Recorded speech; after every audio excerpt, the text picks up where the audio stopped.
Everybody, and happy end of the week. Next Tuesday we get out of our level 4 lockdown, which means we can go out and about, and I'm really hoping that my husband's going to take my daughter camping so that I get some free time. So I hope you're well, and today we're going to talk about the jaw. And without really realizing it, I've covered a lot of joints, and as mentioned yesterday, joints are very much related to the solar plexus. So it may seem very repetitive, but hopefully you're starting to make the link with some of these different joints. It's nice how it's kind of fallen into place like that.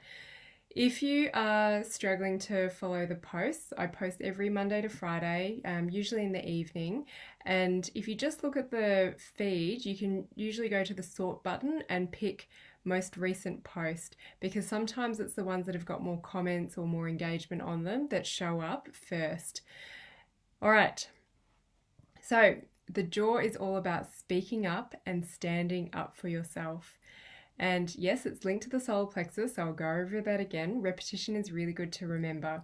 Solar plexus is all about your identity. The center of it is around your stomach. Identity, trust, ego, authority, power, self-esteem and confidence. And the shadow of it is shame. So the jaw, you know, we need to move it when we're speaking, is all about speaking your truth and being able to communicate with others, again, who it is you are. And it links with the throat as well because of that. The physical issues that can come up with the jaw is grinding of teeth, which is a pretty horrible sound if you've ever slept with next to someone who grinds their teeth. My daughter does it. We know what the triggers are, which I'll explain later. Clicking of the jaw, which can be really irritating for the person with it, or again, people around them. So just an annoying click, or locking of the jaw, so locking open or locking shut, or not being able to bite down properly. Most of the time it is one side of the jaw, especially, that's affected more when you've got clicking or locking. But just general tension in the jaw can present on both sides. And so you'll find people are very subconscious about just biting down their teeth when they get stressed or anxious. So a lot of the time it is bringing your awareness to, all right, what are you holding tense in your body when you feel stressed or uncomfortable? It's bringing that awareness about. And when you get jaw issues, there's quite a link to the base of your skull. Neurologically and functionally with the joint, the jaw connects to the base of the skull area that usually feels really nice when you're massaging under there. So again, you might want to make that link that if someone's coming in with a tight base of their skull, is check out their jaw as well. And referral patterns with jaw pain is it can sometimes radiate up into the sinuses. It can also cause sore teeth.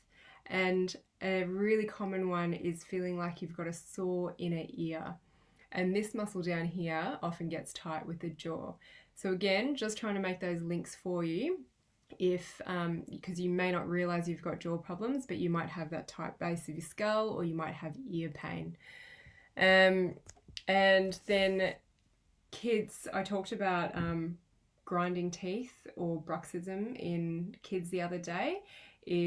Worms is a really common problem for them. And yeah, whenever we worm our daughter, but also she gets triggered by gluten, that's when she grinds her teeth. Then if we eliminate that and we worm her, she's usually fine. So the other interesting thing about the jaw on a physical level is I remember being told by a oral maxillofacial surgeon that it is one of the joints in the body that can actually remodel. So often when you get that clicking, it's because there's a little disc in there and it can just get displaced. A lot of the time, if it's clicking and it's not painful, don't worry about it, because sometimes you can irritate it and make it worse. But yeah, knowing that it can remodel over time, it may take 10 years, 20 years. I personally have had some jaw issues myself from having a filling on the wrong side that was too deep, and I just chewed on one side for many years when I was younger, and I used to get a clicky or locky jaw.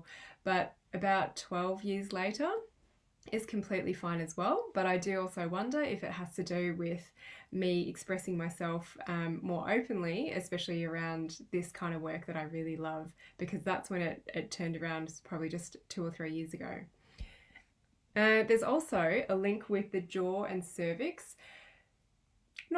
Probably not proven, but it's something that midwives talk a lot about. I agree with it. And it's something that I work on a lot in my mums who are, over that 40 weeks overdue, and working on their jaw is part of the treatment to loosen that off. And I always talk to them about reminding themselves, or having their support partner remind them to relax their jaw during labour, because they say that if you've got a tight jaw, then your cervix isn't going to dilate during labour. So that's just a different, interesting spin on it for you to consider, especially if you are pregnant or treat pregnant mums.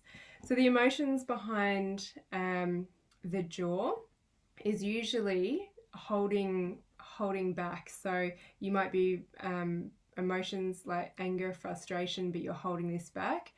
And it may be that you're having difficulty communicating. Often it can happen in a relationship where you just feel like you're speaking up, or you're trying to, but you're not being heard, or you might actually be scared in the relationship to speak up. So you hold your tongue, you hold back what you're saying. So I often say to people, what are you maybe wanting to say that you're not able to? Workplace is another really common space as well. So in difficulty communicating, or an inability to stand up and speak up and stand up for yourself and back yourself. Solar plexus emotion, one of the big things is anger. And I'm going to talk about anger a bit more next week, because I've covered it quite a few times. So holding anger and frustration as well. Interesting. Hi Andrea, cool. I've had issues reading people's comments while I'm on these lives, so thanks for commenting, so that I can figure out how to work it. So I've got it now. Yeah, so that's basically about the jaw. And for those of you who just joined, and hi Anna as well, go back and have a listen. Next week, I'm going to get back here on Monday and cover a few requests. So bunions, those little knobbly bits on your big toe on your feet, gallstones, Hashimoto's thyroiditis, which is an autoimmune disorder that affects the thyroid, endometriosis, and I also want to talk about emotional release. So I touched a little bit about the different forms of release that you can get during a session. So this is the physiological, the physical, and the emotional release. And I'd really love some more suggestions if you have anything else. But next, we've kind of covered the really general body parts, that I can go into them if you've got specific conditions that you want to cover. So next week I'll go into more conditions that affect the body, and these are based on people's requests. If you feel like I need to structure these chats any differently, make them shorter, make them longer, then let me know. I'm also really open to doing a live Zoom chat with you guys. If you wanted to, I can book a date and you can come in. And really excited. So my next podcast that's going to be released probably next Tuesday or Wednesday, I usually announce it on the page, is my first pain story patient, who is actually my husband, and I really love it when people share their pain stories. He's out the other side of it, and he has become very aware about what his injury was trying to tell him, and he hit his lowest point. It was, 10 or 11 years ago now. So it's about an hour long, but he shares a lot of the insights that he went through, and that's around a neck injury that he had that was triggered by work and a variety of other things.